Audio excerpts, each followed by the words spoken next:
My idea for Yorick is more about creating a community of artists. I know what artists need. Now I know that every artist has their own definition of that, but to me what I think artists need is a private place to work. They need to have natural light. The biggest thing for me really is just to have the space that I need to try different things and experiment. And I don't have to worry about smelling paint on the floors. I wanted a place so I could work on my photography. Just love having a studio away from home where I could stay and be an artist as opposed to having a day job. And I was in desperate need of a studio because I was painting in this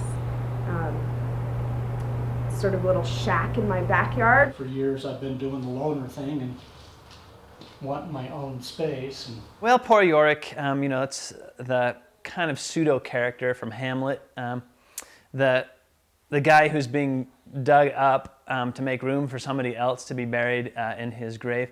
In fact, as we came from the old place to this place, we actually took and cut all the walls up and brought them over here.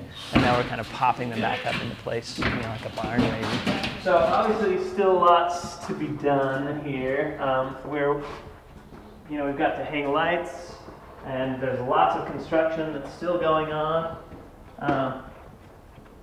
This space is the least developed of all of them, so we're kind of working on this space, trying to get it done. We have about 24 artists right now, mostly painters. However, we've got a couple of sculptors. There's a potter who will be moving in this week, define the new paradigm or whatever the hell you're trying to do. It's pretty lonely stuff. You're in there and you're like, whoa, this envelope of silence is all the way around you. So you need some social stuff, and you need some other artists to be around. Even if you're not particularly interested in what they're doing, you're all kind of in it together.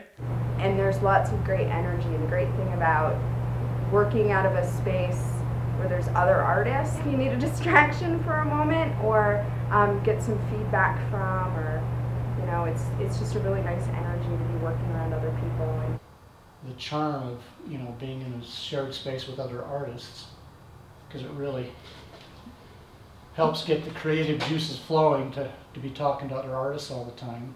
I like the whole idea of just a bunch of artists kind of sharing a warehouse and having their own little studio spaces, just to kind of feed off of the creative energy. It's been a good opportunity for me to have neighbors just so close that are working. Yeah, the atmosphere is wonderful.